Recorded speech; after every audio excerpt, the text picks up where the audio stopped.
You don't look like you're a drug addict. Let me just take my teeth out. Listen, it don't discriminate. It don't matter what you look like, where you come from. You are one decision away from a completely different life. When I first started using drugs, I had my whole life ahead of me. I was a teenager on Vine, making money from the internet, had management, traveling the world, could have ended up on TV, but I said, fuck it all for drugs and alcohol. I'm so serious. I was soul searching and I thought that I was going to find that in drugs and alcohol, and I was trying to mask my feelings. I've always struggled with anxiety. That's why I'm a huge advocate for, if you feel a certain way, talk to somebody, get medicated, because if you go unmedicated, you start turning to things that are not good for you, and then you go down this dark fucking path. So when I first started using, I got into alcohol, smoking weed, and that was fine for me for a while. You know, like I would drink before I would go out to social settings because I had anxiety, to the point where it wasn't just one drink. It was like, let's get shit faced and embarrass my fucking self every single time. And then I would keep drinking because I'm like, oh, I have anxiety. I'm so embarrassed. I can't believe I did that. And then I just kept fucking drinking, and it was like a snowball effect. Okay. Then you start hanging around people that condone this behavior because they're doing it with you. Then you get told that you're about to do some sort of drug. Turns out you're on that shit and you're up for fucking a week. Yeah. Tripping balls. Seeing shit in the woods, okay? And you're doing shit that you said that you would never do.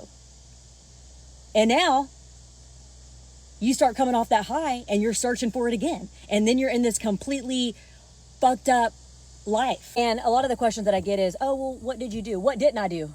That was the question. What didn't I do? I was doing everything I said I would never do. I was doing the worst of the worst. I died about 3 times, came back to life. Yeah, I've been up through there. You get what I'm saying? So, and a lot of people are like, well, do you have cravings? Like, what changed for you? What changed for me is them sending my ass to prison. And this is not really something that I share lightly. When I caught my last set of charges, this is what really shook me to my core. But obviously, this is what I needed to wake me up so that I could live my life. I got like 9 charges, and I was on probation, so I had violated.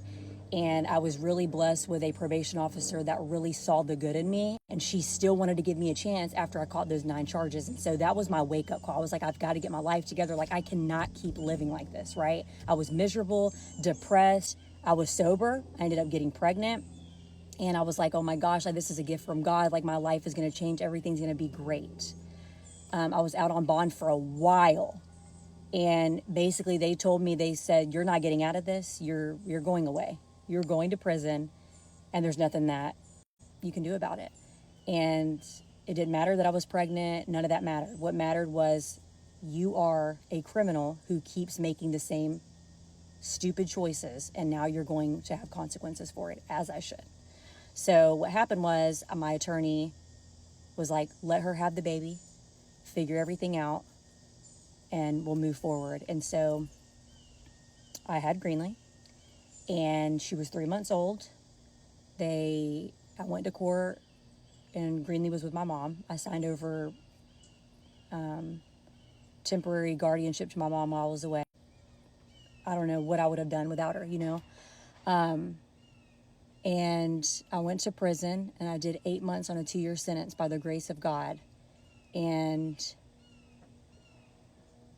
I didn't see her the whole time I was there.